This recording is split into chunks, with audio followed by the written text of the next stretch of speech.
Heading in for chemo today. Got my port access, going in for round number 83 today. And I wanted to take a couple of minutes here and talk to you guys about this idea of time.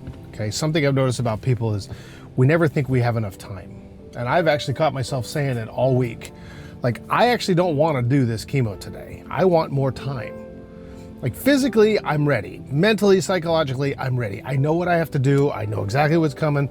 But this last week, I have felt better than I have in so long. And I just feel like I didn't have enough time to enjoy feeling normal before it's time to do this all over again. And it's also been a really sad time for my wife and I, because yesterday she had to go back to work after a long maternity leave. And our little guy, my son, had to start daycare for the first time. It was really sad. See, and I work from home, and I got to spend the last 12 weeks with them, and it's been absolutely fucking amazing. But now I have to drop him off every single morning because unfortunately I do have to work from home, and I have all this damn cancer stuff that keeps me from being just a stay-at-home dad, which would be awesome. I mean, the problem is he's not even 3 months old yet. And all I keep thinking in my brain is, that's it? Like, that's all the time I got with him?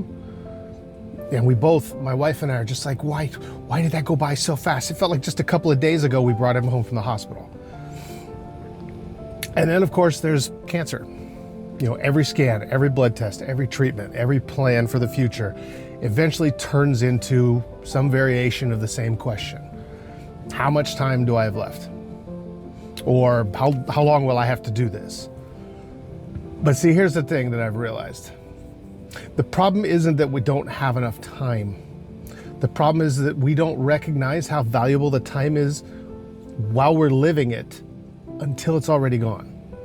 See, Seneca in Stoic philosophy, one of the founders of Stoic philosophy, he has a book and it's called On the Shortness of Life. It's a series of essays, and one of his main topics is it's not that we have a short time to live, but that we waste much of it. And he wasn't talking about laziness or boredom. He was talking about attention. He was talking about like living intentionally.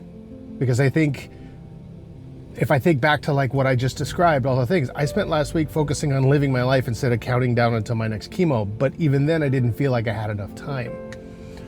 I spent the last 3 months with my son, and now that daycare started, all I can think about is how quickly those months disappeared. See, cancer makes this lesson impossible to ignore because it constantly reminds you that your future is not guaranteed. But see, here's the thing. We think having more time would solve the problem, and it won't. Because if somebody gave you another year, you'd wish you had another year after that. If they gave me a whole nother decade, I'd wish for another decade when that one was over. There's a book, it's a novel, it's by someone named V.E. Schwab. It's called The Invisible Life of Addie LaRue. And there's a line in there that is one of the most beautiful lines about the passage of time and how important it is. And it says that time always ends a second before you are ready, and that life is the minutes you want minus one.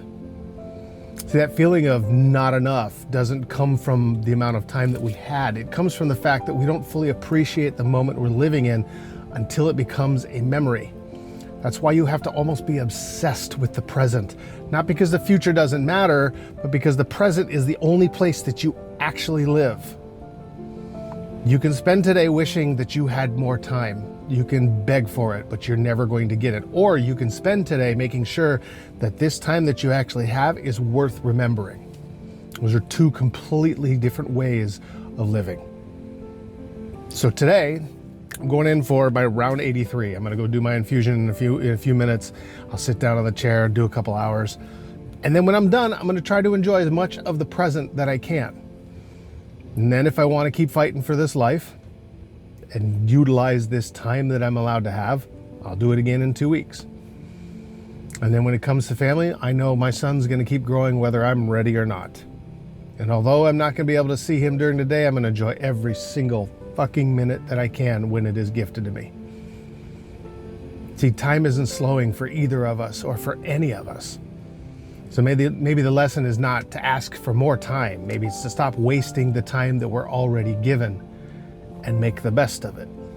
Because the end of that quote by Seneca actually says, life is long if you know how to use it. Keep fucking going. We'll see you.